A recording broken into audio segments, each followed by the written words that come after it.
Hello guys, welcome to another video. In this video I'm going to talk about the 5 ways to cultivate self-love.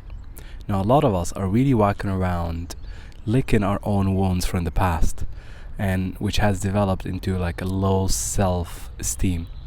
So we're looking for validation from others all the time. So how do you begin to actually love yourself? Well, the first thing that you need to do is to really understand the fear of rejection.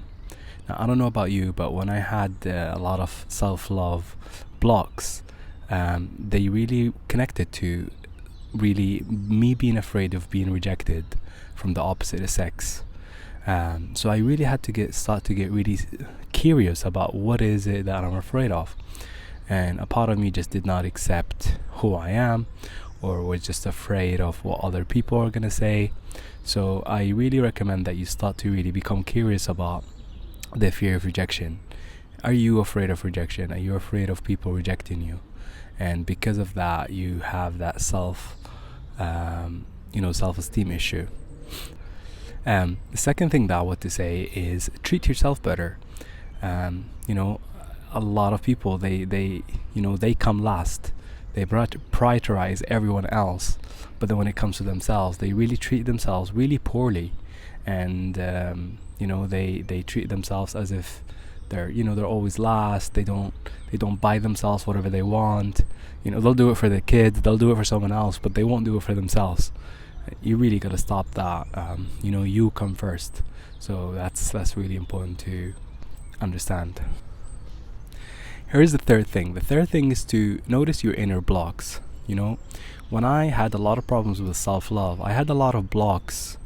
Things that, what I mean by blocks are things that I don't love myself because of these blocks. I feel like they're preventing me from it.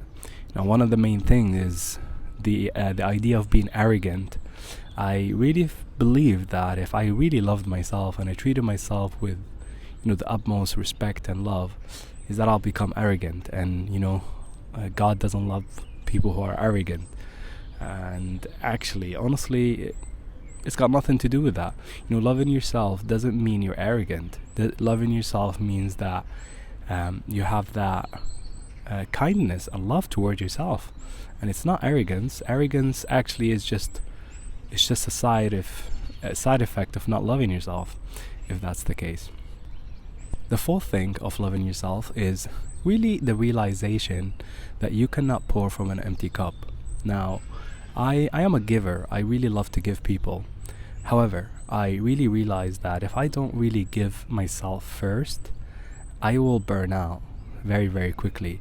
So if you can relate to that and you really love giving people, realize that you really cannot pour from an empty cup.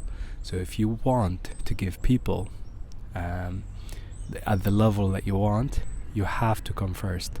So that's one. And last but not least is connecting to your body.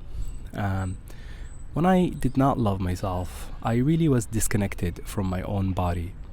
And that disconnection really resulted in this not being able to accept my body. So it was after a lot of meditation, years of meditation, that I began to actually become one with my body and really starting to feel my energy, and that really took a long time. So I really recommend that you start a practice of connecting to your body, whether that's through yoga, meditation, tai chi, martial arts, and even sports. Do whatever that you can to connect to your body.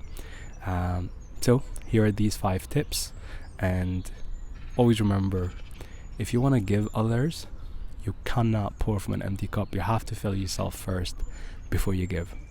Peace.